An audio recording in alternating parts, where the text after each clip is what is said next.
Hey there, everybody. This is SXE Blues, and whoo, do I have a whopper today. This is going to be a Doctor Who Series 6 episode, the Almost People review, and holy cow, I'm telling you, compared to last week's when well, as I said in my previous review for that episode, I actually enjoyed it, but I know a lot of people, especially younger viewers, didn't really get into it all that much. And I think this episode had something for everybody. Every fan from every walk of life. Nods to the past, action and adventure, ramping up of drama, and a cliffhanger to end all cliffhangers so far in this series. This is going to be spoilery, so if you haven't seen it yet, I highly suggest you go check it out first and come back to this. Just a quick reminder, I don't know if this will be the last upload I do for a while, but if it is, hopefully when I come back online, I'll be able to hear from my friends on YouTube and things of that sort, what happens in the next episode, which I will probably have to miss. But in any case, let's jump into this review. Okay, so the episode starts immediately where the previous left off. The Dr. Ganger is not able to contain himself and screams, and there's these great bits of dialogue. There's a snippet of dialogue, something William Hartnell, the first Doctor, said, that he'll return. There's reverse the polarity of the neutron flow, an homage to John Pertwee's third Doctor. The Doctor offers jelly babies, and you very clearly hear Tom Baker's voice. If this was something newly recorded or a sound sample from an old 70s, 80s adventure with Tom Baker, I'm not exactly sure, but it was phenomenal to hear his voice. And then I think it was maybe Peter Davison's voice that followed that, saying, "I am the Doctor." I'm not sure. I'm watching on a mobile device, so the sound, kept going in and out a little bit every now and then. But in any case, fantastic way to open the show. I was completely on the edge of my seat, so to speak. And of course, we're still dealing with the Ganger versus human battle, so to speak. As the episode unfolds, I'm not going to go point by point, but the Doctor and his Ganger are gauging the situation, and there's constant fleeting glances to Amy and telling her to breathe. And for anyone who was wondering since the first episode, first half of this, what it is that made the Doctor decide to go check this place out, this gets answered by the end of the episode. But it plays into the Doctor's fleeting glances at Amy and references to breathe. Amy sees a vision at one point when they're all hiding from the Gangers. And we also are kind of fooled because pretty effectively so, the Jennifer Ganger that I mentioned in the previous podcast, who most impressed me for being the one that seems to take charge, even though the human equivalent is much more timid, this comes full force because we're faked out when we find out the human Jennifer has been long since dead, and there are multiple Jennifer Gangers, well, two, but you get the gist. When the Ganger of Jennifer dies, in fact, there's another one. So it's her plan more so than the remaining Gangers to wipe out the humans and have the Gangers saved, and she wants to create a revolution. We find out that somewhere like South Africa, something like that, there's hundreds of thousands of Gangers potentially. We don't know yet, or at least I don't know yet, if this will play out to be true or if it's something to be visited in the future. But after some story elements, one of the Gangers is affected by what the Doctor says when he has a phone call set up to call his child, and the Ganger version of the father goes to save the humans. Unfortunately, the human father dies, and the Ganger thus has to kind of take his place. And there's really just a heartfelt humanity in that moment. And it ramps up to the point where the last two survivors are the human boss lady, and one of the gangers, and they're the last two to be saved.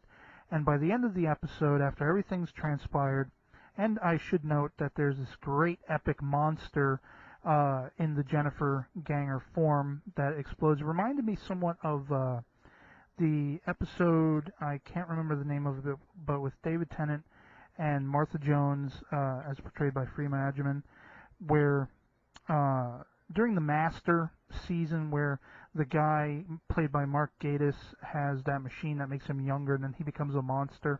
The way they designed this creature kind of reminded me of something similar to that, but still very cool.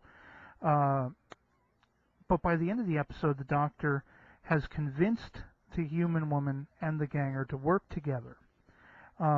Actually, well, there were 3 survivors. I said 2 a moment ago, but not counting the father who was reunited with his son. But the 2 remaining beyond that are left to speak to the company that, you know, oversees their entire project of this acid works and the gangers and everything, to tell them the truth about what's going on and try to stop it. And maybe even one step further would be to grant whatever gangers already exist some sort of freedom. But then we come to the penultimate part of the episode. As they're ready to leave, Amy is told to breathe by the Doctor, and she suddenly crouches forward in pain. And they rush to the TARDIS, and Rory, being yet again a stand-up guy, very, you know, not willing to deal with rigmarole and run around from the Doctor. He wants to know, he demands to know what's going on. And the Doctor says, I had to go check this out. I had to find out where the signal was coming from, or put a stop to the signal, whatever it was that was happening. This is why we went to see the gangers. This is why we went to see the flesh. Because Amy has not been Amy for a long time. She's been a ganger. And I have to point out that a few people I know online, the only name that's coming to mind to me right now is a more recent friend, Hal, online. The screen name for the username will appear either on screen or in the description. Was one of a few small handful of people who thought of this line of thinking that Amy could be a ganger, or maybe it could be some kind of timey-wimey thing. But her being a ganger was one theory we all had going, and especially, as I say, I'd like to point out new friend Hal. Go check his channel out, subscribe to it, because he does, you know, he's only done 2 videos so far, but I definitely think they swing. So, but this is epic. The Doctor sonics her, and she just falls to the floor in goo. And it turns out Amy has not been Amy the entire time. Ever since the very first time we saw that eye patch woman, I believe that happened all the way back in the first episode, she's not been the real Amy. Now this calls into question, how long has this been going on? And if by any indication the trailer for the next episode of Good Man Goes to War, it seems like it's been going on maybe even so far as back during the Time of Angels, I think the episode was called, and Flesh and Stone, the 2-parter with River Song. River Song's going to play a part in this next episode. We see Omega symbols. We see a military force. I'm kind of going off topic and, you know, revealing the trailer. Most of you have probably seen. But I think it plays heavily into where this episode leaves off, which is why, since I may not be online when the next episode does air, I just wanted to get all my thoughts into this one podcast. But suffice to say, it seems like it all calls back to that. And this calls into question a lot of things. Is Amy and Rory, the Amy and Rory we know, really married? It seems very much like Rory's perfectly fine, but that could end up being a falsity as well. But is it the ganger that he married? You know, is it their child, or have they been, you know, doing experiments on Amy? Could it be the Silence? Maybe she was okay up until the Silence kidnapped her, and when they went to rescue her, they rescued the ganger, so the Silence would be involved, essentially. In the trailer, we see the Cybermen, and there's even reference in this episode, while the Dr. Ganger's still sort of losing his cohesion a little bit, We hear Cybermats a few times, and anyone who's watched some of the spoilery videos that have happened all the way back before the series even began, Cybermats play a role. So now we have the official view of Cybermen. What it calls out to me is, let me just say about this episode, The Almost People, fantastic, absolutely fantastic, and it kept the momentum up from beginning to end. But here we have ramping up to what is to come, and we know that this next episode is going to be the break point for until the next 6 episodes later on this year, whenever it is. This is just phenomenal, though, because it looks to be that all of the Doctor's enemies that we saw in the Big Bang, and whatever that two-parter, I forget both episode titles, what they were called, but the Pandorica Opens. But in any case, it seems like all the enemies we saw gathered there, people I know hereabouts online have said they were unfulfilled with that. They didn't think it was handled correctly. I said from that point, I don't think everything was fully resolved. And this trailer for the next episode seems to be indicating that more than anything else, that this military force may be in league with the Doctor's enemies. They seem to all have the one goal of getting rid of the Doctor. One of their ways of doing this is somehow manipulating Amy or impregnating her or whatever it is. I think the woman says in the trailer the baby will be their greatest weapon. I don't know. I was a little confused. I wanted to get to this review as soon as possible, so I'll have to go back and rewatch it. But in any case, phenomenal episode. I think it makes all the previous episodes pale as far as the momentum goes and the reveal element goes. It's right up there with the end of Day of the Moon with that little girl regenerating. And momentum-wise, it meets the Doctor's wife. If anyone is not happy with this episode, I will be sorely surprised. Just phenomenal. I loved it. I loved it from beginning to end. And so that's my thoughts on it. And I know this was kind of all over the place.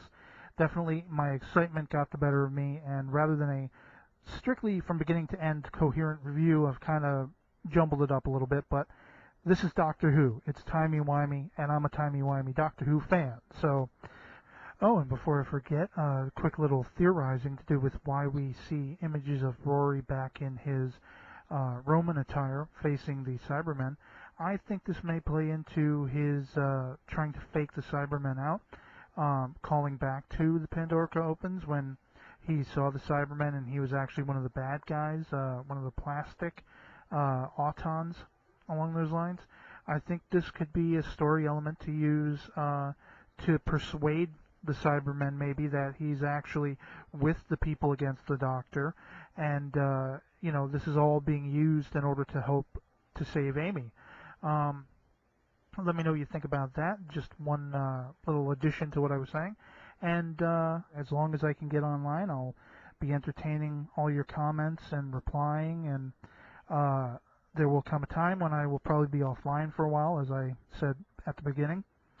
But hopefully this will not be too long a time, and I'll be back hopefully before the next part of the season, or technically Season 7, begins, and we'll get the journey together with that one. So this is SXE Blues signing off.